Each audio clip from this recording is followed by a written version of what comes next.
Magandang umaga, babalingki ako, bili akong kangkong, talbosang kamote, okra, adubuhin ko lang para mayroon akong maulam.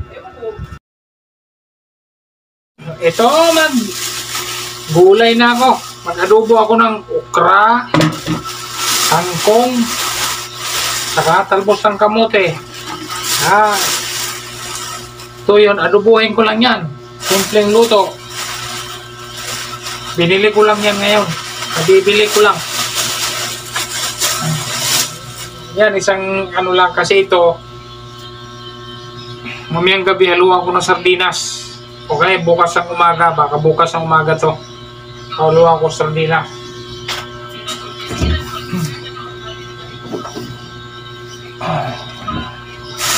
Sarap kasi maggulay lagi. So, hiwa.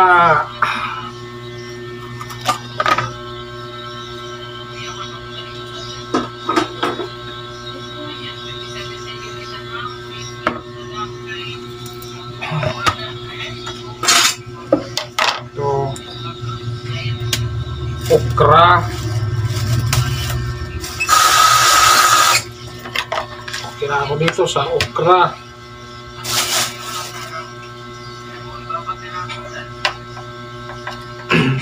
Simpleng adobo lang to. Wala nang halo to. Diretso na to. Okra, kangkong, tsaka talbosang kamote. Ha?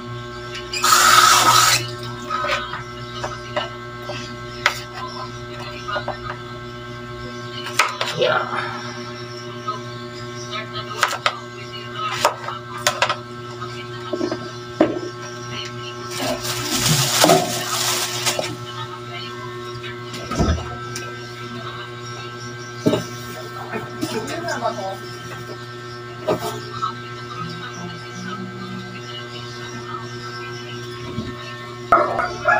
Ito kangkong.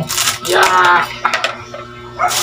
Ito tanggalin ko lang, itong ano lang, itong medyo matigas-tigas, pilihan ko lang sila ng yung pwede gulayin kasi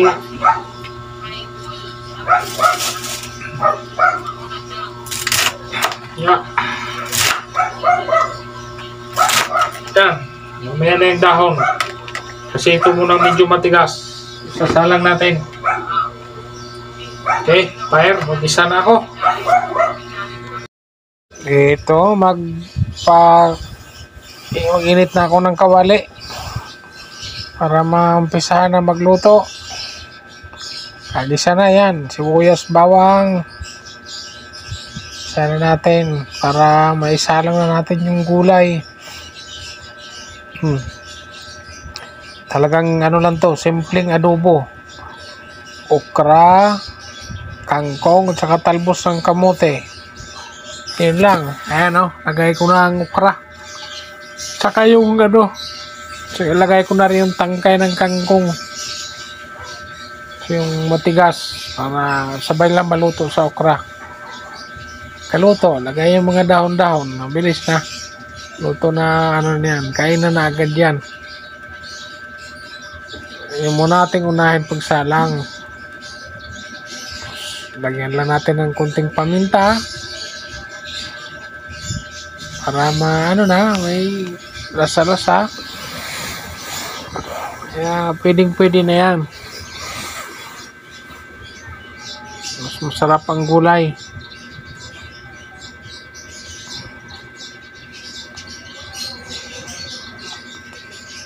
Tapos lagyan ko ng kunting toyo. Kunti lang. Kasi baka umalat ng gusto. Baling kulang ng tuyo. Baling magkulang. Dali na lang mag-adjust. Kaysa magsobra, ang hirap. Sobrang alat. Yeah, okay na yan. Pagkaluto yan, pwede na. Salang ko na yung mga dahon-dahon. Pero lagyan ko muna ng kunting tubig yan. Para may kunting sabaw man. Para hindi naman matuyo. Yan, konting tubig lang. Tama na yan. Ganyan karami, okay na yung ganyan karaming tubig. Solve na yan. Pagkakulo niyan, lagay na yung mga dahon-dahon. Pwede na yan. Ang sarap niya, no? Ay, ginawa ko yan. Mga sarap tingnan. Solve na naman ang kainan dyan. Himayin ko na ang ano, dahon-dahon.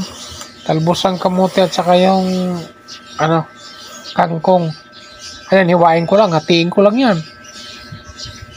Para ayos na. Mabilis lang. Mabilis lang yung pag ganun. Yan, pinakaano yan. Yung gulay-gulay. Hindi baling araw-araw ka magulay. Huwag ka lang araw-araw magkarne. Yan, sarap yan. Tapos, sunod ko naman ang talbos. Himayin. Walang talbos sa kulay green. Kulay, ano yan, violet.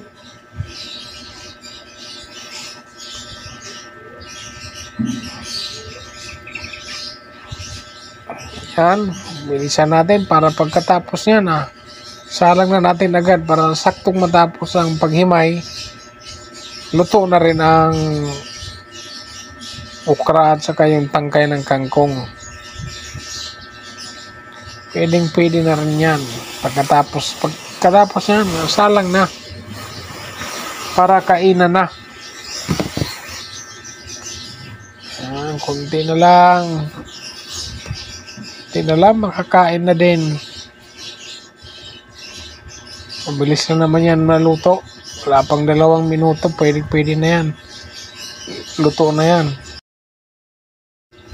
Ayan, unti na lang ang ating hihimayin. Malapit na nating maisalang yan. Pumili lang ako dyan sa may tindahan, sabay niluto ko na kaagad. Para masarap ang kainan. Konting-konti na lang yan. Ilang tangkay na lang yan, Sabay-sabay na natin ilagay yan. Talbos ang kamote at sa kangkong. Parehong malambot naman na yan.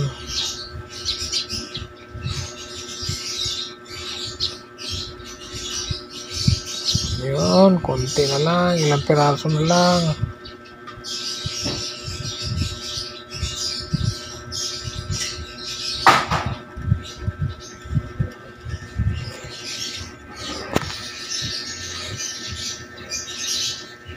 Yan, tila 3 tangkay na lang, matatapos na.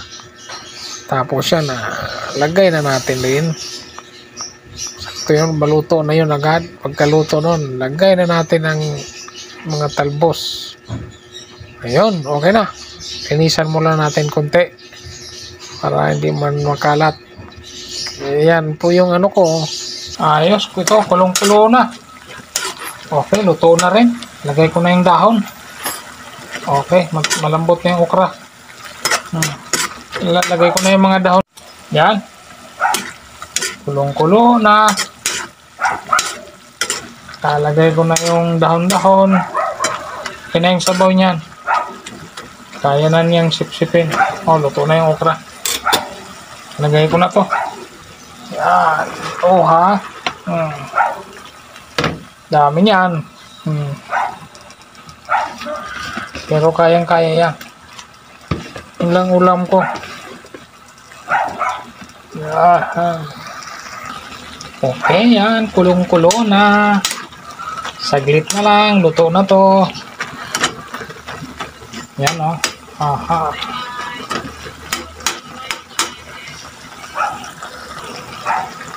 Yun. Luto na. Yan. Pwede na. Kainan time na tayo. Kain na po tayo. Para mabusog. Kain na po tayo. Ito po yung aking pagkain na yan, Umpisa na tayong kainan na. Kainan time. Umpisa na. Yan, simple lang ulam natin. Adobong ano lang yan, kangkong. At okra sabay talbos ng kamote. Yan lang ang ulam natin. Tapos mayroon akong tirang ampalaya na ginisa na may itlog. Inuulam ko na rin. Sayang kasi. Kaysa masayang siya dyan, ay kainin ko na. Gulay din naman yan. Kaya may kunting itlog. Yan po ang ulam ko. Simpleng-simple. Yan lang ang ulam namin. Adobo. Adobo walang ano yan. Walang sahog. Ang sahog lang yan. Sibuyas, bawang, toyo, tsaka kunting asin, paminta. Yun na. Yun lang ang ano dyan. Wala nang iba. Walang karne-karne. Tama na yung gulay-gulay lang. Di baling mas marami ang gulay. Di baling mas araw-araw ka maggulay kaysa araw-araw ka magkarne.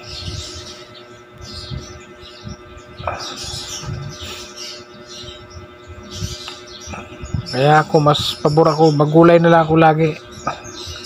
Inom muna natin tubig baka tayo mabulunan. Kasi kailangan natin yan. Pag mabulunan tayo, yari. Simpleng kain, simpleng ulam, pero healthy. Kaya nga, healthy food for healthy body. Health is wealth nga daw. Yan, gulay-gulay muna tayo. Kailangan natin umiwas sa mga makolesterol na pagkain. Kasi may edad na rin tayo. Ayan. Okay na yan.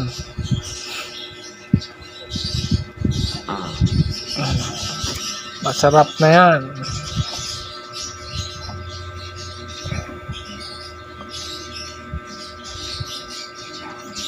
Basta kunting kanin lang. Hindi baling marami ang gulay. Yan ang iwasan. Kunting kanin, maraming gulay. Ayun na. Tapos tubig. Maraming tubig.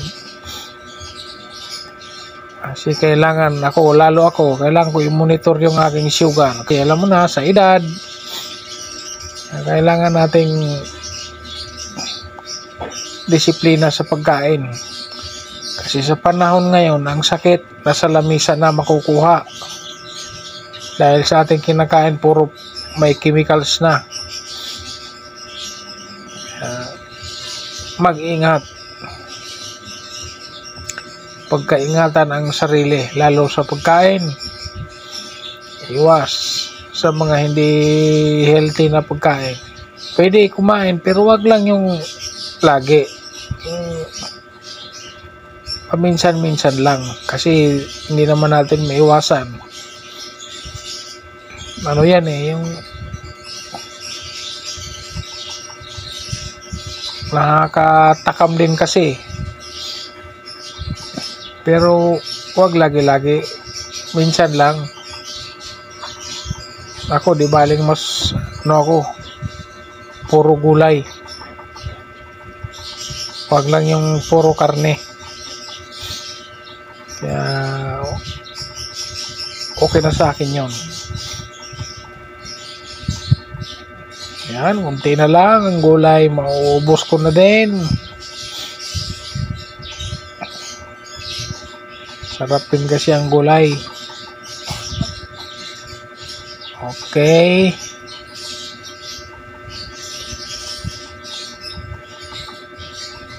Hanggang dito na lang. God bless po sa ating lahat.